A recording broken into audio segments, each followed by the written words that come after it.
अच्छा, कभी सोचा है कि कुछ आवाजें, कुछ शब्द सिर्फ शब्द नहीं होते, उनमें सदियों का, युगों का ज्ञान छिपा होता है। आज हम एक ऐसे ही मंत्र, अलख निरंजन के गहरे मतलब को समझने की कोशिश करेंगे।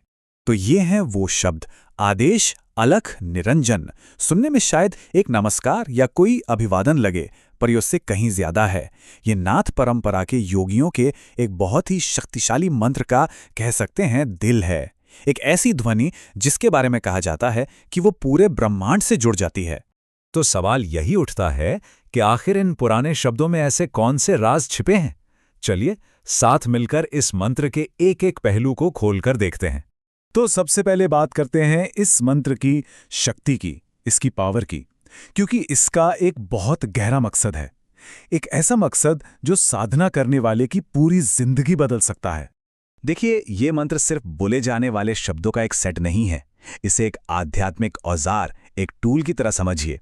ऐसा माना जाता है कि इसकी जो वाइब्रेशंस हैं, जो कंपन हैं, वो हमारे नेगेटिव कर्म और दुनिया के मोह माया को जला देती हैं। बिल्कुल वैसे ही जैसे आग सोने में मिली गंदगी को जलाकर उसे शुद्ध कर देती है। चलिए अब इस मंत्र के सबसे जरूरी हिस्से पर आते हैं, यानी इसके दो मुख्य शब्द, अलख, निरंजन। यकीन मानिए, इन दो शब्दों में ही इस पूरी परंपरा का निचोड़, उसका सार छिपा हुआ है। तो अलख का मतलब है वो जो अदृश्य है, जिसे इन आंखों से देखा नहीं जा सकता। ये उस परम सच की तरफ इशारा है जो हमारी इन फिजिकल आंखों के पकड़ से बहुत दूर है। और निरंजन का मतलब है निष्कलंक या निराकार, यानी जिसमें कोई दाग ना हो, कोई रूप ना हो, जो हर तरह के भ्रम से, हर तरह की माया से आजाद हो। तो जब कोई योगी अलख निरंजन का जाप करता है, तो असल में वो क्या कर रहा होता है? वो उस सुप्रीम कॉन्शियसनेस, उस परम चेतना को पुकार रहा होता है, जो हर रूप, हर गुण और हर लिमिट से परे है।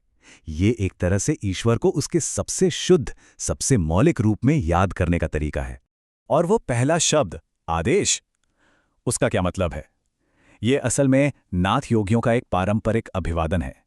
ये एक तरफ तो सृष्टि के सबसे पहले कमांड, यानी आदिम आदेश से जुड़ता है, और दूसरी तरफ ये हर इंसान के अंदर मौजूद उस परमात्मा को एक सम्मान भरा प्रणाम भी है। तो ये मंत्र सिर्फ फिलॉसफी नहीं बताता, बल्कि उस योगी के रास्ते की एक पूरी तस्वीर भी खींचता है। एक ऐसा रास्ता जो त्याग और खुद पर काबू पाने से भरा है। मंत्र की पंक्तियां हमें सीधा योगी की पहचान से मिलाती हैं। भगवा वैश, हाथ में खपर, भैरव रूप शिव का जपर। ये लाइनें योगी कैसा दिखता है और अंदर से कैसा महसूस करता है, दोनों की एक बहुत ही पावरफुल तस्वीर बना देती हैं। देखिए, भगवा कपड़े, ये त्याग का सिंबल है। कानों में कुंडल, उनकी पहचान है। पर सबसे जरूरी क्या है? वो है दुनिया से मन का टूट जाना और अंदर एक अघोर अग्नि का जलना, यानी तपस्या की वो अंदरूनी आग जो सब कुछ जलाकर राख कर देती है। अब ये समझना जरूरी है कि ये मंत्र आया कहाँ से। इसकी जड़ें एक बहुत ही प्राचीन आध्यात्मिक परंपरा से जुड़ी हैं, जिसे हम शिव और नाथ परंपरा के नाम से जानते हैं। इस परंपरा की शुरुआत खुद भगवान शिव से होती है, जिन्हें आदिनाथ यानी सबसे पहला गुरु माना गया है। कहते हैं ये ज्ञान शिव से उनके शिष्य मछींद्रनाथ तक पहुंचा, और फिर मछींद्रनाथ से उनके सबसे खास शिष्य गुरु गोरखनाथ तक, और फिर इस परंपरा को नवनाथों यानी 9 महान गुरुओं ने आगे बढ़ाया। इसीलिए योगी खुद को गर्व से शिव का चेला कहता है। वो महसूस करता है कि वो एक बहुत बड़े आध्यात्मिक परिवार का हिस्सा है और उसे एक दैवीय सुरक्षा मिली हुई है। जैसा कि मंत्र में कहा भी गया है, नवनाथ करे मेरी रक्षा। अच्छा, तो इन सब बातों का, इस पूरी साधना का आखिरी मकसद क्या है? चलिए अब उस परम सत्य के अनुभव को समझने की कोशिश करते हैं। और यहीं पर इस मंत्र का सबसे गहरा, सबसे दार्शनिक पहलू सामने आता है। देखिए, एक तरफ तो ये कहता है जग से चित्त टूटे, मतलब दुनिया से अपना लगाव खत्म करो, और फिर तुरंत ही दूसरी तरफ ये उस परम सत्य को खोल देता है, जो खोजे बाहर वो भीतर ही बसे। मतलब असली सफर बाहर की दुनिया में नहीं, बल्कि अपने अंदर है।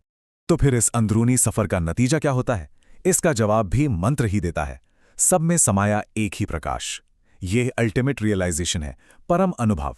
ये समझ जाना कि हर चीज में, हर इंसान में एक ही दिव्य रोशनी समाई हुई है। और जब ये समझ आ जाता है, तो फिर ना ऊंचा कोई ना कोई नीचा। जब वो एक ही रोशनी हर जगह दिखने लगती है तो मैं और तुम का, ऊंच नीच का, हर तरह का भेद सब खत्म हो जाता है। सिर्फ एक यूनिवर्सल यूनिटी, एक सार्वभौमिक एकता का एहसास बचता है। तो आखिर में बस एक सवाल बचता है, अगर वो सब कुछ जिसकी हमें तलाश है वो पूरा ब्रह्मांड हमारे अंदर ही है, तो फिर हम बाहर क्या ढूंढ रहे हैं? सोचने वाली बात है।